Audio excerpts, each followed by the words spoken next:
Do we really know the truth about Martin Luther King Jr.? Is it proper to compare him to Charlie Kirk?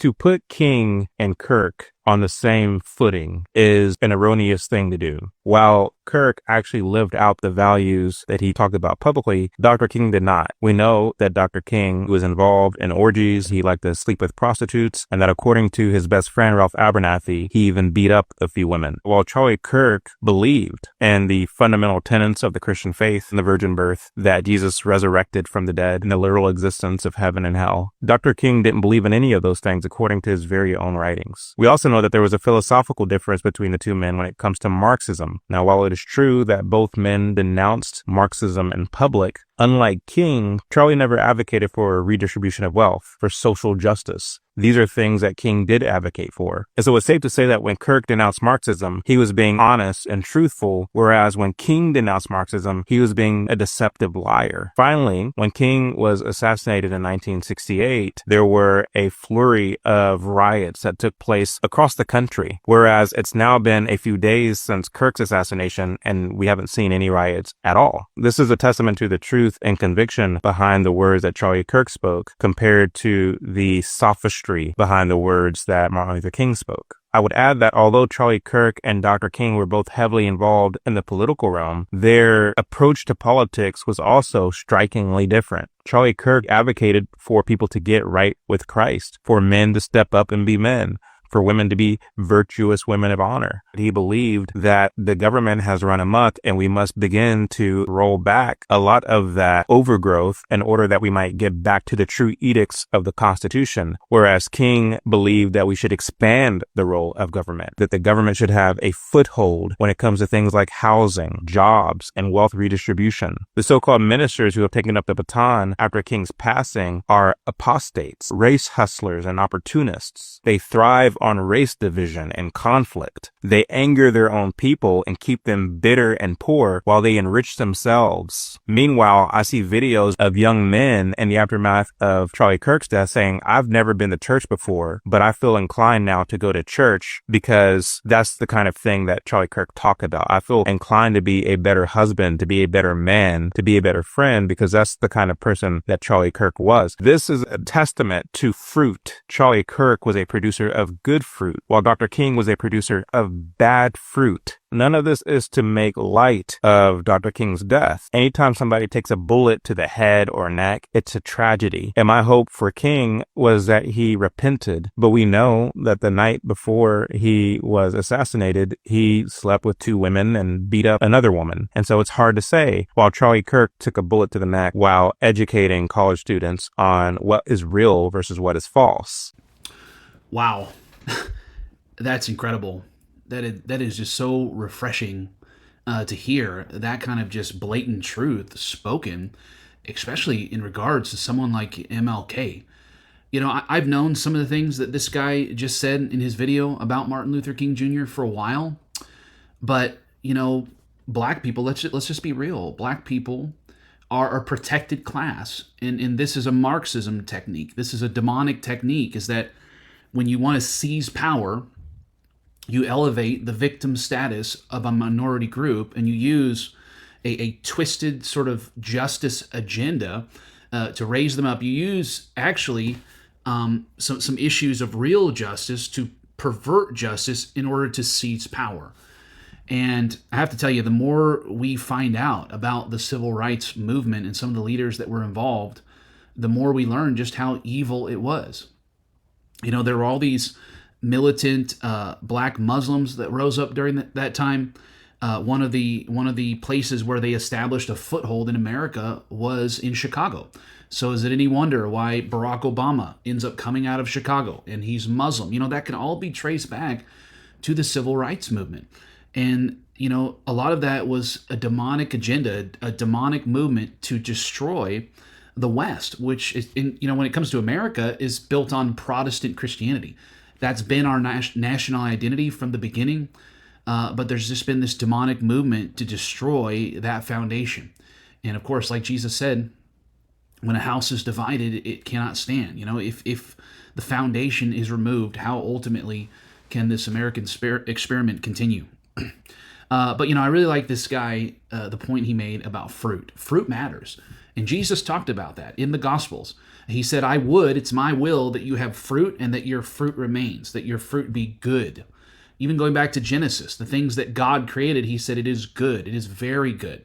When God put Adam and Eve together, he blessed the fruit of their womb. And that was one of the ongoing blessings, even for Israel and God's people, that the fruit of their womb would be blessed and that families would be blessed, okay, with a mother and a father who stay together, with children that they raise together under the same household.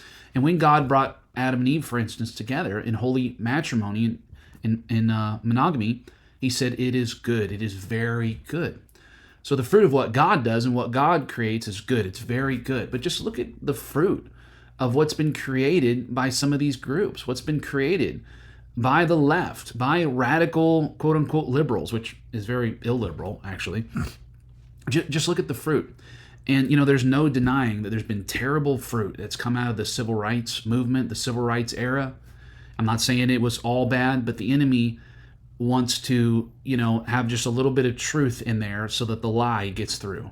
He wants there to be a little bit of good in there, to be the veneer, to be the outside appearance, so that ultimately he can push through great evil. And, just look at the way, African-American culture has gone. I think prior to the civil rights and look at what Thomas Sowell, people like that have to say about this. They have the statistics and much better information than I do. But before the civil rights movement, there was a much higher percentage of mothers and fathers staying together, husbands and wives staying together in the African-American community.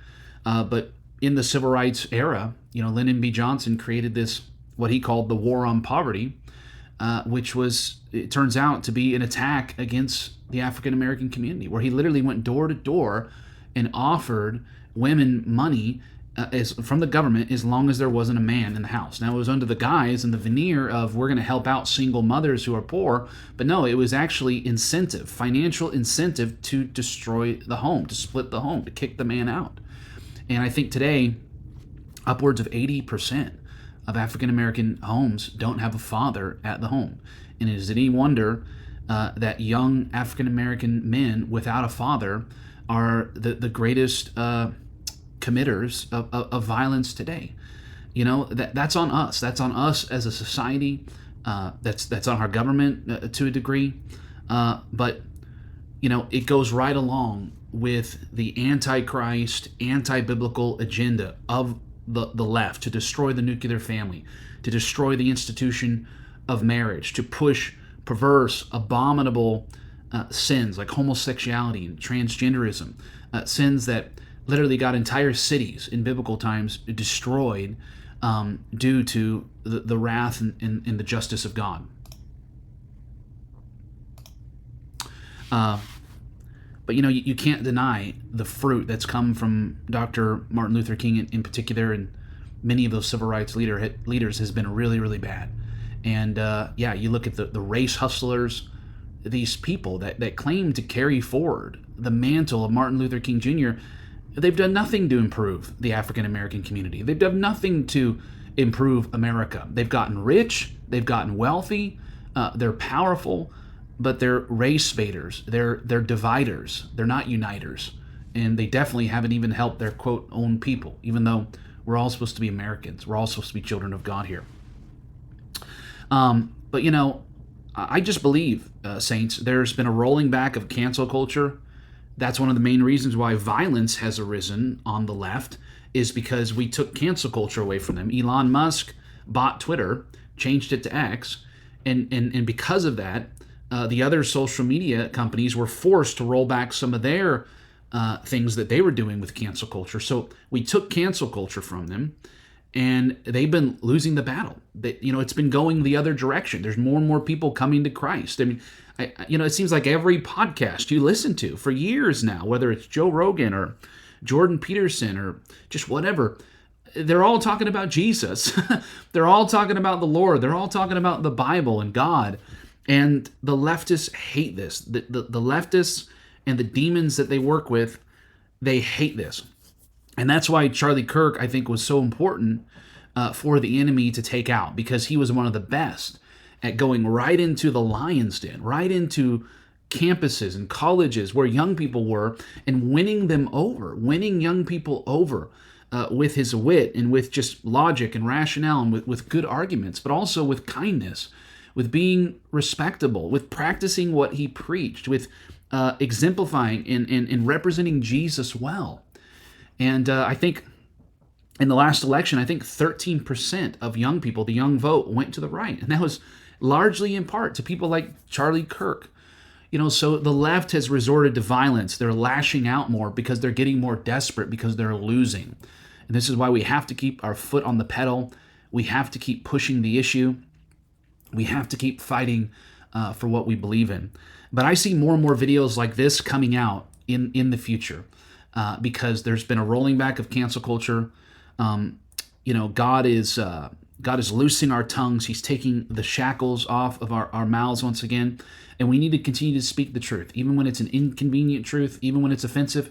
I mean, that is what Jesus did. If you're a Christian, you have to follow the example of your master. If it's good for the master, it's good for the disciple. And Jesus, although he was loving, he was kind, he was respectful, he spoke the truth. And there's times where he didn't pull punches. He spoke it plainly, even when it hurt. And even though it got him martyred, it got him crucified. But this is the truth, I believe, about MLK. It's unfortunate. I wish it wasn't the truth, but it is the truth. And I agree, although there are some comparisons in maybe the call of God on each of their lives, other comparisons as far as morality and truly representing Jesus, not only publicly but behind the scenes, those comparisons can't be made.